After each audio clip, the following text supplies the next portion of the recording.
start? Do you want the whole story from the beginning? Yeah, I'm curious how you started, and okay. Obviously I'm fascinated by these stories of the people that are taking what, you know, their skills outside of radio. That's why I was like super excited to talk to you, especially because I've had my eye on like who the podcasters, you know, who's the podcasters that's coming to come out and be doing this, and then you did. So I'm like, all right, let's talk. Well, okay, so here's the thing, Marie. Let's start it this way. You're about to get probably the most exclusive interview I will give anybody when it comes to this. Oh, I love that. Well, the reason why is because A, I like what you're doing. B, you respect the business. And C, I just think this is a good platform where radio folks come to and they can get the truth. Mm-hmm. So for me, where everything started at was I started when the radio station I worked at, Moving 92.5 in Seattle, was owned by Sandusky Radio. So it was under Sandusky, and then Hubbard bought it. I started in Sandusky. I was going to community college for like a half a quarter, and I dropped out. I'm a car guy, so I was working in a car shop. And I was still, you know, at community college, and I just remember like I had this epiphany while sitting in my car, and I was like, what do I want to do with myself? Like, what do I really want to do? You know? And I love music. I'm a huge music buff. Like, I know I'm one of those guys that I can hear a sample on a song and I can tell you exactly who wrote it, when it came out, and all that. Like, I grew up around a lot of music, especially being from Seattle and my family originally being from New Orleans. So with my family being originally from New Orleans, like, music is just everywhere. So I went into my counselor at the school and said, hey, is there any way you can give me like an internship at a radio station? And so she goes, yeah, sure, I'll find a few. So I went to all these different interviews and got rejected. And then I went back to her and she said, hey, well, there's this new radio station called Moving 92.5, and they're just hiring promotions people. She goes, it's not an internship, but it's an actual job, and they'll pay you like $10 an hour. I'm like, okay, sure, why not? It'll get me in the door. So I got there, and the guy that interviewed me, now the thing is about Seattle is that Seattle, I mean, it's a 12th market, but it's not that big, right? And I already kind of had a reputation around Seattle, just from being in the club scene, who my family was. Some of my older cousins, you know, had reputations. People knew who my dad was, and my dad didn't have a good reputation, but people knew who my dad was. I'm not gonna get into that, you know what I'm saying? So like, there was always already a thing there where I'm not gonna say I was, this sounds so vain, but like I was popular, but like I already had a name in Seattle. My family been in Seattle. My grandma had been here since 1942 on my dad's side. One of the first Black families to live in a central area in Seattle. My mom's family got up here in like 1968, right? So if you were Black and you were from Seattle, you know, everybody kind of knew everybody, right? Yeah. So for me, it was kind of just taking it to the next level and was getting on the radio. So I go into my interview, and the guy that interviews me, shit you not, like, he and I had went to high school together for a year, and he knew exactly who I was. So I sit in the interview, and he looks at me, he goes, oh my God, it's you. And I'm like, yeah, it's me. And he's just like, he looks at the lady that he's working with, Annie, and goes, he's good. Didn't even go through the interview. He's just like, he's good. Just hire him. He's good. He's fine. I know who this guy is. So I got in as a promotions gig. Another thing about, you know, being from Seattle and knowing the city as well as I did, I had connections to everything. So whenever the station we needed our big party truck tricked out, I know a guy, had my guy do it, you know. We used to throw these concerts called house parties. And this is back when Movin' was like an old school station. And so like we had like Coolio come into town, and we needed someone to braid Coolio's hair. Don't worry about it. I got someone that can do it and go to this hotel and do it. So I was kind of that guy. I was kind of like, I was the promotions guy, but I was kind of the go-to guy when they couldn't, like, I don't know, find someone in the phone book. Cause at the time, this is like 2008. Okay. Yep. 2007. Yep. When they couldn't find someone in the phone book, you just call Kel, because kind of like the mafia. Like I know a guy, you know, like I know a guy. Amazing. Yeah. He's a, as they say in the mob, he's a friend of ours. Right? So that happened. And then I would say probably like after like my first year of doing that, it might not have even been a full year. My old program director, who everyone knows, Maynard Cohen, who is the EVP now at iHeartRadio. That was my old PD. That's who for everything that I know some people may say about Maynard and about guys that are on that high of a level, you know, like Maynard saw my talent, like straight up. He saw my talent and he was like, yo, like, dude, you're the guy. Like, we need to do something with this. And so like he broke me into the business, and he approached me. We used to do this club night and he was the host. And this is when he was PD and he was our midday guy. And he asked me, he said, hey, I'm thinking about this new feature for the morning show. Now, the morning show at the time was the ladies' room with Brooke and Monty, right? This is pre-Jubal. And he's like, I want to do this feature where I have 3 guys, a married guy, a single guy, and a gay guy, give advice to women on their relationships. So I was the young single guy. We had a guy named Dan, who was the married guy. Then we had a gay guy named Rick, who was our IT guy. And it was called The Panel of Men. And it took off. It did really, really well. It went from a 1 day a week feature to 2 day a week feature to then I became the third mic on the morning show. Issues happened between Brooke and Monty. I don't need to get into that, but Monty left the show. So then for like 9 months, 10 months, I was kind of the co-host and I had no experience at all. Like I had no business being on a morning show, like at all, no business. So then like, I got thrown into the Shark Tank, did that. And then they said they were going to make changes to the morning show. And that's when Jubal came. And we all know that story. So then it was like, well, what's going to happen with me? Well, most people would look at this as like, oh my God, what am I going to do? This is effed up.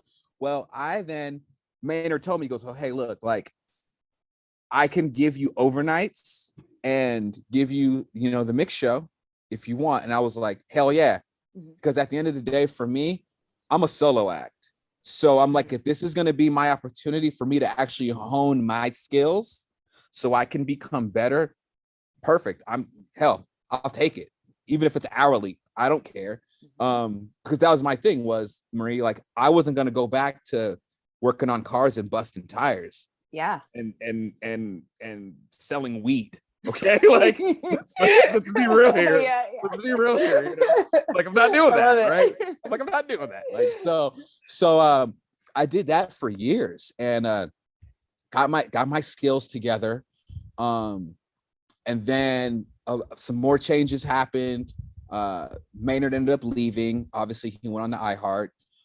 Ricky then, who had already worked there with me, went to North Dakota. I want to say he went to like Grand Forks, North Dakota.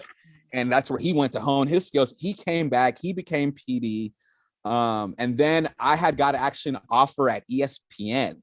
And because I was like, at this point, like grinding it out and I was starting to do podcasts. Now, this was around like 2000. I did my first podcast in like towards the end of 2009, which people had no clue about podcasting then. Yeah. And I put together this podcast. It was called Jet City After Dark. It was really, really funny. It was me and this board op named Matt.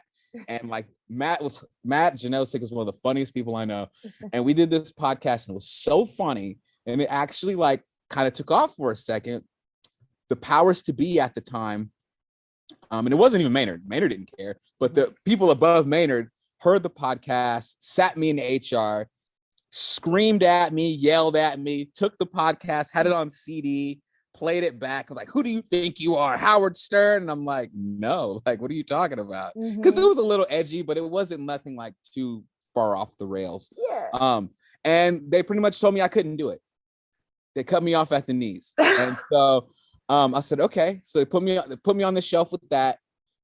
I could have been mad. I could have been upset. I wasn't upset. I was like, you know what? This is all a stepping stone for me anyway, right? So in the meantime, while I'm doing the radio stuff, a group of friends of mine start a clothing brand called Rich Kids Brand. Some people may remember this. Some people may know this. And what we did was we put clothes on everybody. I mean, we put clothes on Jay-Z. You know, we were featured in magazines. We did all this really cool stuff with rich kids. It was probably the funnest 5 years of my life. Like, it was a whirlwind, while still, you know, doing overnights and still doing mix shows.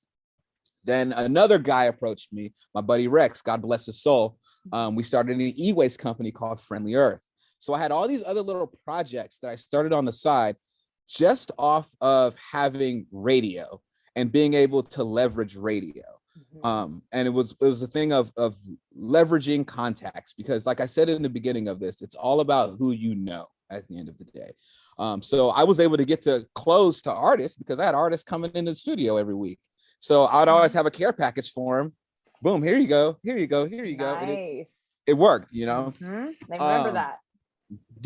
Yeah. So like there's I mean, Jay-Z was voted best courtside look in was it Complex magazine, and it was the hooligan sweater that we gave him.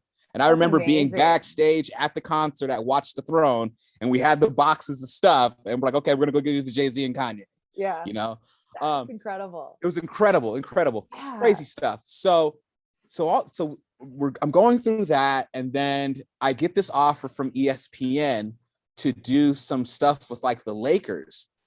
And so I'm super excited. And this is right before I'm about to have my first kid. And I'm like, all right, like I'm going to go to LA. I'm going to do this thing. It's going to be great. And I talked to the folks at ESPN, and they're like, well, hey, here's the deal. We usually have people come out to Bristol for a year or so to kind of like, they call it the mothership, to like learn the ESPN way. It's like they say, like working at Disney. I mean, now Disney owns ESPN, but it's like, you know, you learn the Disney way, you learn the ESPN way. And my thing, they're like, you know, it's Bristol, Connecticut, but you'll be like 3 hours or so, 4 hours or so from New York. And I'm like, I ain't moving to Bristol, Connecticut. Like I'm a West Coast boy. Like I'm not doing that, right? So I ended up leveraging it though, and I went to Ricky and said, "Hey, man, look." And and looking back on it now, I wasn't gonna take that job at ESPN. But I'm a very, very, very, one thing about me, Marie, I'm an extremely, extremely calculated person. Everything for me is it's all calculated, right? Okay. There's always a method to my madness. So I was like, well, I'm gonna leverage this. So because I didn't want to leave. So I go to Ricky and I say, hey man, look, like ESPN is asking me to do some stuff. I'm thinking about taking it. I'm about to have my kid. I just want to know, like, where do I fit in your vision here at the radio station? And he was just like, no, you can't leave. And I'm like, great. And so he gave me nights, and I became the new night jock. I became the night jock at Move In. I did nights for a bit, and then Ricky and I, it's one of my best friends. That's my brother. Like we came up together in the business together. I love him to death to this very day. And he was like, I need a music director. And so I was like, groom me for the spot. Like I already know the music. I know the station. I know the city. What's up? Yeah. So I became the music director. And then we were riding high. Everyone's heard about the juggernaut that was Moving 92.5 on top of with Brooke and Jubal in the morning and Mason and Justin. Like we were it, and that was fun, man. Like all those guys are still like my family. I love them all to death. What year would you say was this when this was kind of happening? So this happened around 2015 or so. Okay. Because my son was born in 2015. So around the time my son was born. And so, we did that. We were sending listeners to Vegas. We did our Vegas trip every year. That was crazy. And then it was like, it was cool because like they built the morning show. They brought Jose in, you guys all know Jose Bolaños and, Steve Boyd, the producer, Jeffrey, who now is who is Brooke and Jeffrey in the morning. At this time, you guys had to remember Jeffrey back then was our intern. Like I remember when Jeffrey was our intern, and he was still going to the university. Yeah, he was going to University of Washington. And so like he just, he grew up in the system also. So that happened. I became music director, and then COVID happened last year. And cuts started happening. the consolidation started happening, and we let go of a bunch of really great people. I ended up then getting afternoons. I was still music director, but then at this point, Ricky was very hands-on with the music scheduling. But at this point, they let Ricky go, and I full on took over the scheduling, took on a bunch of other responsibilities, and it was a lot. But at the same time, I'm one of those people. I'm like, well, I was built for this, But in the back of my head, I sat in those calls with the consultant. I've sat in the calls with our CEO and our COO and president of programming. And so like they talk about the slow melting glacier that is radio. Nah, like it's like this. COVID sped up what was already happening to the business by like 10 years. Because they were trying, because we would sit in meetings like, all right, we're gonna try to stretch this out for as much as we can, Mm-hmm. So a lot of people got let go. We brought in new management. New management came in. In the beginning, it was all right, and then it kind of got a little weird. The new management did some things that I just didn't agree with because I knew what the recipe was at that station for that station to win. And I mean, it's just like with any changing of management's going to do things to put their touch on it, so it's theirs, right? But the things that this new management changed at Moving was like something that just didn't change because the person that had created this, like it was bulletproof. It was bulletproof and it was proven, But it is what it is. Hey, that's what happens when you hire somebody to come in and be the PD of a top 40 station. And they probably haven't, be honest with you, scheduled or programmed a top 40 station in over 20 years. But that's what happens but that's what they do. They consolidate and they have these PDs try to run 2-3 stations at a time. And it's like, whatever. So what I decided to do was, it was stressing me out. I didn't want to have my name attached to it because I was like, I'm not going to be the one that like, they're like, yo, Kel, I get that. Kel messed this up. No. It's like this. If you don't want to hear my opinion on what works and what has always worked, cool. I'll leave and you can take all the credit. Yes. All the credit when the train runs into the wall. Like, hey, I really don't care. So in the meantime, with all that, I had already knew the changes that I needed to make and I wanted to make with my career. So about a month, so a lot of folks don't know this, a month before my contract was up. Okay. And your contract was up when? During COVID? My contract was up May of last month. Right? Oh, okay. Oh, gotcha. Okay. I left a month and a half before my contract was up. Like I didn't even stick it out to the end of my contract. And let me tell you why. And I'm not a quitter, but this is the reason why. I was stressed out. I was unhappy. I was doing more work for less money. We all took really bad pay cuts.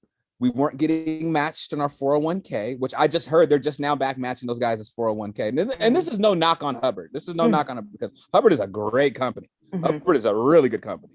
But it's just, you're working for billionaires at the end of the day. You're working for billionaires. And, they're going to send you emails and say, hey, you guys got to take pay cuts because we projected that we were going to make $700 million this year, but we only made $400 million this year. So guess what? You have to take the pay cut.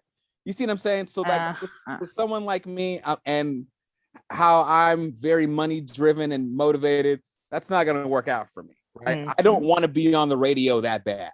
As much as I love the radio and I love the radio business and all the opportunities that it's created for me to have this gigantic, beautiful house and my cars and all this crazy stuff, just from doing night and midday radio. Like I am not going to knock Hubbard or the radio business, but at the same time, I have to do what's best for myself and for my family. And I know I have to change with the times. And you knew you figured out what your worth was. I knew what my worth was. Yeah. Right. And so before my contract was up, I went to my HR lady and I asked her a question. And here's the thing, I'm not under any kind of like gag thing, so I can talk about whatever I want to talk about. And I don't plan on getting back into radio, so I really don't care. Yep. So I went to my HR lady and I said, hey, I was like, if I stay to the end of my contract, I don't get any kind of severance, right? It's just I get paid out what I'm owed and like my vacation, just the basic stuff that any employer has. And she's like, yeah, exactly. I said, okay. I was like, what if I was to resign? She goes, it'd be the exact same thing. Great. I gave in my letter of resignation the next day. Covered your bases. I covered all my bases. Yeah. So with that in mind, you know, I had already started up a new podcast with Marcus Trufant, the NFL star from out here from Seattle, with him and his wife. Had a couple other things bubbling, but I knew that I wanted to create a podcasting agency. So I created Total Podcast. And with Total Podcast, we do everything. We do everything from your audio editing to your video editing. If you need us on site, we can shoot. And we do SEO, we do social media, we do development. We do everything. And prices fluctuate, and you can buy things in packages, and everything is customizable. So I did that, and I wasn't even gone from the station 3 weeks, and I already had paying clients. That's amazing. And I was going for corporate clients. So now I have the mortgage reports. I have Nurse Alice sing 2 podcasts for Headset. Headset is a cannabis analytics company. They're the biggest cannabis analytics company in the world. I'm doing 2 podcasts for them. I'm starting another one for a universities. I believe it's universities.com. I have No Delay. No Delay are the guys that they have a website that is for flight delays. It's created by pilots. So they're starting a podcast called No Entry. I'm working with them. Got a couple other ones in the mix. So like I got a lot going on, and I'm really, really busy. But here's the thing about it, Marie, is that I am now making so much goddamn money from doing this. Seriously. I love it. And it's taking the skills that I learned working at this radio station for 14, almost 15 years, and repackaging those skills and selling them to people. It's exactly what people should be doing. I love that model. Right. So it's one of those things where you have to ask yourself, and this is to my radio people, is why continue to have these bazillionaires, which is nothing wrong with them, but them keep standing on your shoulders, and then the way you get rewarded is, well, here, we'll give you another market that you can voice track in, and you know, if you hit your 18, 40, 42 or whatever demographics, we'll give you a little bonus. We'll pacify you.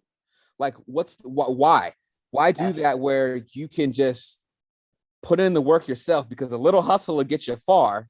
I'm living proof of that. A little hustle will get you far. Okay.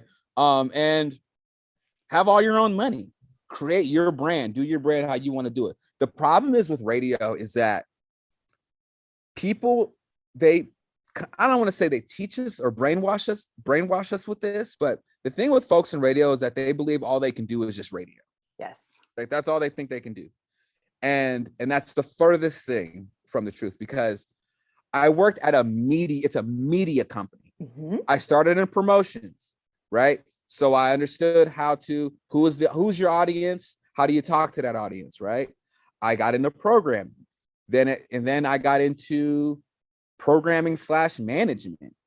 And I'm like, of really learning, like, okay, how does the media machine work? And I had a mentor who I used to work with, this guy named Chris Nascimento. He did nights at Moving way back in the day. And it was something that he told me that I never forgot. And he said, Kel, as long as you're here, remember, you have access to everyone and everything here. Take advantage of every brain that's in this building, because it's going to benefit you one day. And I told him, I said, say no more, you know? And so I've been able to now build this company, and this company's doing well. It's doing really good. And I haven't been, I've maybe been out of the job at the station now for maybe 2 months, you know? So it's just, I'm a get it how you live it kind of guy. Like straight up, get it how you live it. There ain't no one else to blame but yourself. If you got a little hustle. And so, and then there's some people too, like, you know, they love being on the radio. Like there hasn't been, and that's fine. And there's people that are very, very passionate about the radio business, you know, and that's dope. But at the same time, like someone like myself, I always looked at radio as a stepping stone. For me, the radio was never going to be the end all be all for me, because I just always want more. And there's some folks that like, with, you know, radio, and this is no knock on anyone, but for some folks, for radio, like radio has been the thing that has felt like that's made them acceptable to people, or has made them feel wanted or included into something, which I mean, at the same time, like that's fine. But for someone like me, like I said, like I remember the very first time people heard me on the radio and I got text messages, they're like, why am I hearing you on the radio? Why does this not surprise me? Of course, you figured out some way to get on the radio. And it's like, I didn't win no contest. I didn't go to radio school. I didn't know. I was at work and my boss saw how I moved and he was like, you're cool. We can put you on the radio. I'm like, all right, whatever. All right, we can try it. So that's the thing. And like, I've always been happy the fact that I was able to get my start in my hometown and I got to end in my hometown. Yeah. You know what I'm saying? Yep. So like, oh, well, I gotta go build my resume up. I have to be the PD, the afternoon guy, the janitor, and the IT guy all at once. Like I never had to deal with any of that. And so I've even had people say like, wow, like you got hella lucky. And I'm like, I got in where I fit in, you know, and then, you know, for a while, I'm not going to front. I played the game. Of course, you got to play the game. Yeah. Got to play the game. It's chess, not checkers, you know? So it's, I became good friends with the HR lady. Yeah, I became really good friends with the controller, the guy that handles all the money. Of course, I got really good with all of my market managers. Of course, I got good with all of my OMs. You know what I'm saying? Because at the end of the day, I'm not brown nosing or kissing ass. I'm just proving to them that I'm serious about this. Because what you got to understand is, as a Black man, especially in Seattle, I am probably, I can't think of anyone else, but I am the first Black music director on a major station in Seattle. And people don't talk about that. There's a lot of people who don't know that. Like, I was the only Black guy on air at Movin'. I was the only Black guy on air at that entire cluster that ever came through that cluster, besides this dude named Cedric, who I want to say was on air at the jazz station at Smooth Jazz back in the day. So like, you know what I'm saying? So like, you gotta like, so it's one of those things where I'm like, I'm in a position where like, I know there's people here that want to see me fail, you know, and I'm not going to give them that, you know, I'm not going to give them that at all, you know? So I had to play the game. I had to work 10 times harder. I had to work 3 times harder. I even at times had to work harder and make less money than the other people that were around me that were doing half the work I was doing. Hell yeah. You know what I'm saying? But at the end of the day. Right. Yep. It paid off. It worked out. You know what I'm saying?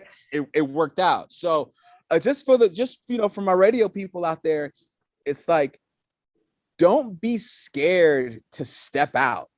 Like the people that have been running these big companies it's been the same like 5 people that have been running these companies for the last 30 years. Okay. But do you think these old people know what 19, 18-year-old girls like? No. That's why they hired you and they turned to you, right? Because you do the dirty work, right? Then sit here and give you these numbers. Well, these are your numbers. This is this. It's like, all right, whatever. PPM, great, right? I was in a PPM market. So like, I remember going from diary to PPM and Nielsen coming and doing their presentation. And I'm like, and I remember I was raising my hand. I'm like, this doesn't seem accurate. You know? Right. God. So this 1 meter determines if I keep my job or not. Exactly. Right. It's such bullshit. Right, but they're the only game in town. So what do you Yep. do, right? So yeah, so it was just one of those things where like I've always bet on myself, Maria. I always put my I've always, wanted to be and have been in control of my destiny. And I just want other folks in radio to know that like, look, like you can step out, you can do your own thing, you can repackage your skills. And we live in an age now where everything is about data and about the digital realm. And if you understand how to master that and learn the right things, you're already making this other brand millions of dollars a year. Yep. Why can't you do it for yourself? Well, the other thing too is you understand, Marie, is that, a lot of folks, it's, well, there isn't any money in podcasting or in social influence. Like it's peanuts. It's this. It's just not. The thing is that you haven't found your lane yet, and you haven't found the correct lane. I found the correct lane, and trust me, I ain't making peanuts over here. It's been worked out over here. I was gonna say, was there a passion for podcasting specifically, or did you see the business side of it as you're kind of going along and like, all right, I'm gonna go down that route because I can see it. Well, okay. Mm-hmm. So after I did my first podcast, I was like, hold on, I can talk about whatever I want and people like enjoy this. Mm-hmm. Okay. And then I saw the changes being made, and I saw how the business was changing and how there's just the amount, like I said, I was always around data and getting data all the time. Mm-hmm. The mediums in radio listening and how people are getting their information now and are getting their music. Like terrestrial radio, like, come on, like, we can all predict now what's going to happen. It's all going to get consolidated into a couple big morning shows are going to stay. They're going to be on every market. Okay. And then you're going to have an afternoon guy here, an midday girl there, which honestly, they're in a place now where middays is on a chopping block. There's some markets don't even have jocks in the middays. I don't even think middays is even worth having a live jock. Right. So, you have that, you have, a couple people and they're all getting piped in. I mean, there's people I follow on social media who are so talented, who are so good at what they do. They're so talented. And I'll go and I'll look on their Instagram and it'll show that all these stations that they're tracking for. And some of them will be like 5-6 stations. And I'm like, and I know you're not getting paid an extra dollar. You're not getting an extra dollar at all for any of those. And that just hurts me and it bothers me because I don't want to sit here and call it slavery, but it's like, I mean, but kind of. I just think that, folks, especially now living in a time of COVID, need to take their future and put it into their own hands and determine their own destiny. I hate seeing people, and I'm not even going to drop names, but I hate seeing people that I know that are in top 14 markets doing morning shows and doing afternoon shows, and they live in small studio apartments, or they got roommates and stuff like that. And stuff like, I'm just kind of like, wait a minute, what? Like, you're on air where? And you're living like you're living like that? Yeah, right.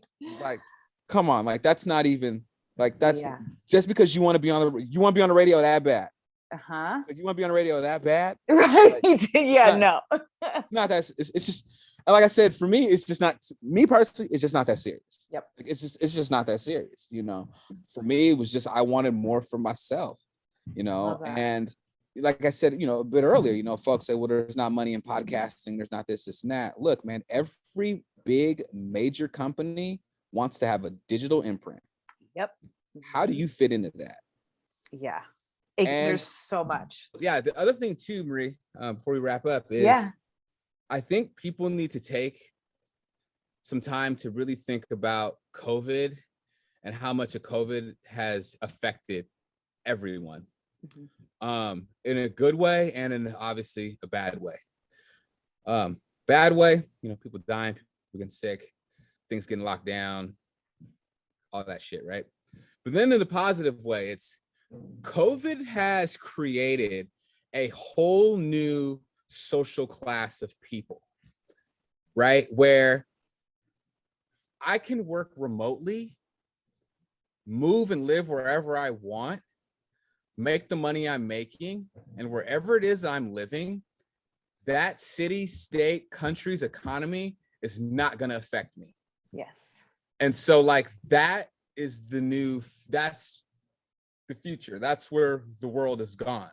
And so some of y'all should really sit back and think for yourself now. Think it's like you spent all this time locked down in your house just to, now you're, things are opening back up and now you're going back to work, right? Just to go back and sit in an office, in a cave of a studio, in a submarine of a studio, and make somebody else rich again.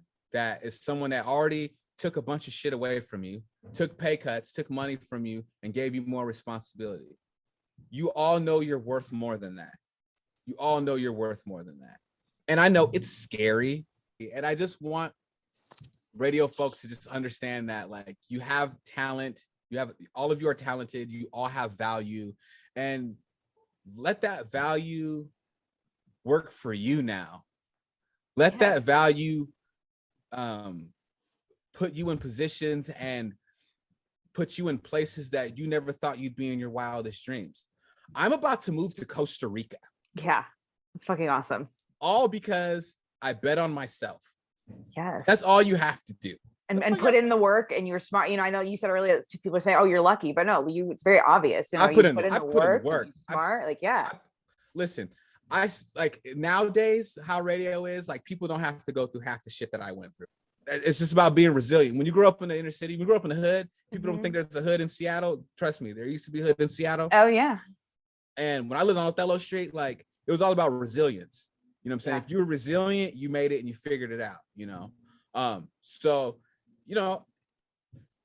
that's why I'm glad it's nice to see that, you're making things happen, that you're happy and going like starting this new chapter after radio and being able to do it and basically being rewarded for that hard work, because when I see people that are doing those things, going from work and not getting sleep because they're busting their ass for this radio thing, for themselves, it's nice to see the actual people that are rewarded for it and make something of that. So, and it's just, it sucks. And it's really sucks too for like the kids that go to like radio school. I even met radio kids and I told them, I'm like, I'm the guy in radio that you don't like because I didn't go to radio school.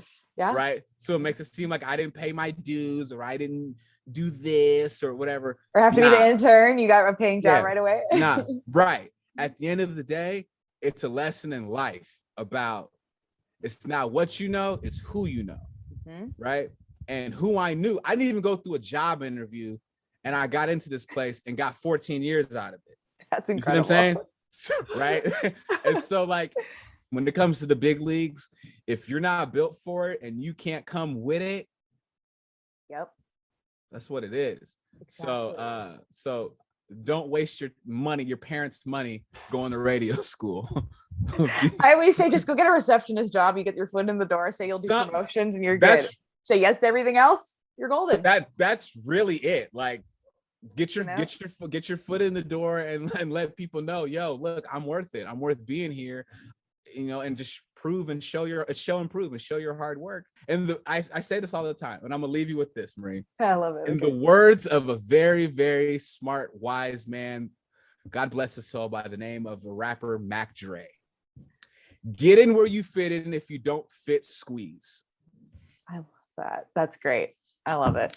The radio, like I said, the radio business would put me in a position so I was able to build a life for myself and build a life for my family and build a pretty fucking good life. Yeah. And I just feel like it's my duty and my job to give back to that. So if people just ever have questions on, like, even just shit like, how do I deal with my contract? Should I resign this contract? What does this contract say? Hit me up, like, because I know all that stuff. And it's crazy because, like I said, I only did afternoons for not that long, but I've been a guy in the background for a really, really, really long time.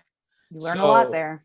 Right. So for me not to be, pushed out and not on the lights and, Kel, nah, like, I've been a guy in the background and I've always been a guy that I like to know how things work. So, I learned a lot of knowledge in that 14 years. So if people just want to just understand shit better, because I'll tell you this right now, like your PDs aren't going to tell you everything. Your PDs aren't going to break down your ratings to you the proper way. They'll just tell you how you did in the demographic that you might bonus for, because that's the 1844, because that's the money demo. But like, they're not going to break certain things down to you. They're not going to, they're not going to tell you what your worth is when it comes time to negotiating a contract. They're just going to put a number in front of you, and you're going to go with it, right? Or you don't want to say no, because they know that people are desperate for jobs. So somebody else will try to come and take that in. So like I said, if people just want to just reach out to me, just want to pick my brain, like, and what's the best way to contact you? You can contact me, info at Total Podcast. That's podcast with an S.com. Or you can check out my website, totalpodcast.com, if you need any like podcasting services, like if you own a company or if you just have personal stuff. And like I said, or if you just want to just pick my brain, like I'm here to help out my fellow radio brothers and sisters. I just want people to be successful, and I want to rub the success off to other people, man. That's really it. So